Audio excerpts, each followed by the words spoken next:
ہیں یہ آپ جب ماتم کرتے ہیں تو اہل تشیع وہ ہیں جنہوں نے امام علیہ السلام کو قتل کیا اور اب اپنی غلطی کی پر ماتم کر رہے ہیں، اپنا ایک طرح مقافات عمل کا شکار ہیں، اللہ تعالیٰ نے قیامت تک ان کو رونے پیٹنے پر لگا دیا ہے، یہ بات کیا ہے؟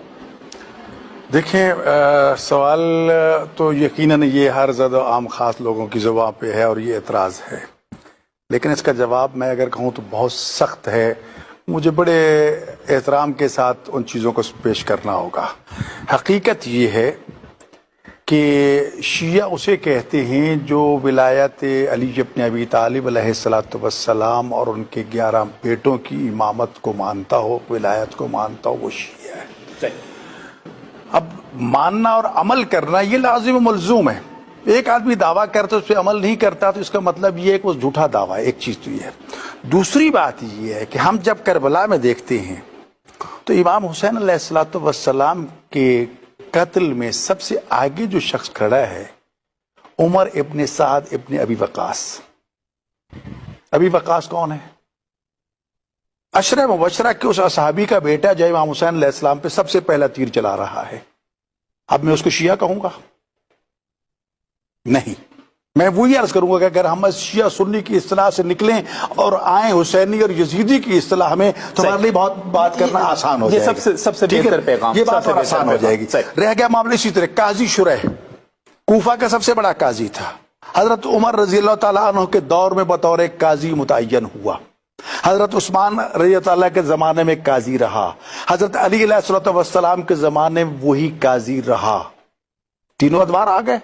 جی جب آیا ابن زیاد کا دور اور یہ 4 محرم جو گزری ہے، ابن زیاد نے کوفہ میں اعلان کیا کہ جاؤ جا کر امام حسین کو قتل کرو، انعام و اکرام لوگ کو جانے کو تیار نہیں تھا۔ جی اب اس میں ڈرایا گیا، دھمکایا گیا، اس نے لالچ دیا لیکن کام نہ بنا۔ اس نے جو سوچا جب تک حسین کے قتل کو کوئی شریعت کا بہانہ بنا کے اس کو شریعت کا مخالف اور باغی قرار نہیں دیا جائے گا، لوگ نہیں جائیں گے۔ قاضی شریح کو بلایا کہ میں کسی وقت قتل ہو سکتا ہوں، میرے پاس یہ مال دنیا ہے، بطور امانت پورے کوفہ میں تو اس سے بڑا مجھے کوئی امین نظر نہیں آیا، میں آپ کے پاس امانت رکھنا چاہتا ہوں، رکھ دو۔ اشرفیوں کا ڈھیر لگ گیا، رات کو تو ابن زیاد جو آیا اور اشرفیوں کے ڈھیر سے کھیلنا شروع کر دیتا ہے۔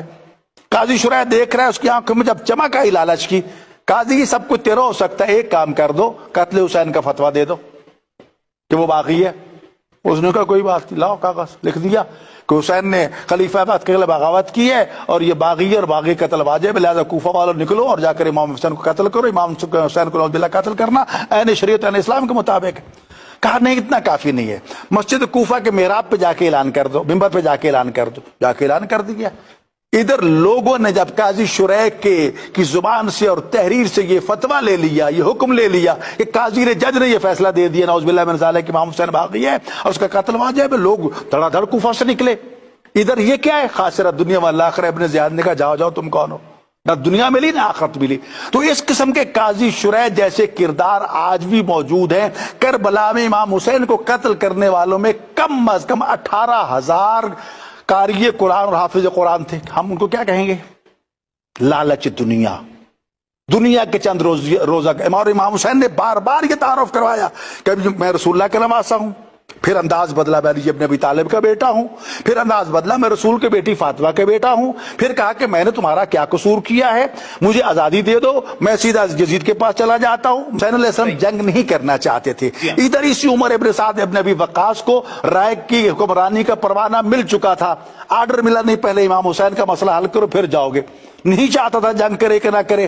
بالآخر اس نے تیر چلا کے پورے فوج کو گواہ بنایا، گواہ رہنا کہ سب سے پہلا تیر میں چلا رہا ہوں تاکہ رائے کی حکومت مل جائے۔ امام نے فرمایا تھا نہ تجھے رائے کی حکومت ملے گی، نہ تجھے دنیا ملے گی، نہ آخرت ملے گی، میرے خون ناک سے اپنے ہاتھوں کو رنگین نہ کرو۔ اور اسے آگے بڑھیے کہ یزید نے جو کارنامہ انجام دیا، یزید نے امام حسین علیہ السلام اہل بیت کو قتل کیا، یزید نے مسجد نبوی میں کتنے صحاب کو شہید کیا، واقعہ ہرا موجود ہے۔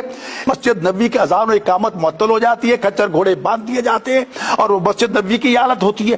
اس کے بعد خانہ کعبہ سب سے معتبر ترین مقدس ترین مقام پوری ملت اسلامیہ دنیا کے لیے، کعبہ کو شہید کرنے والا یزید کا حسین بن نبیر سپاہی۔ تو یہ کردار سب کچھ دیکھنے کے باوجود بھی ہم یہ کہیں کہ امام حسین ایک طرف کھڑے ہیں ان چیزوں کو بچانے کے لیے، مشورے کی بات آپ کر رہے ہیں۔ حضرت عبداللہ ابن زبیر نے امام حسین کو مکہ میں مشورہ دیا تھا، تو آپ نے کیا کہا تھا؟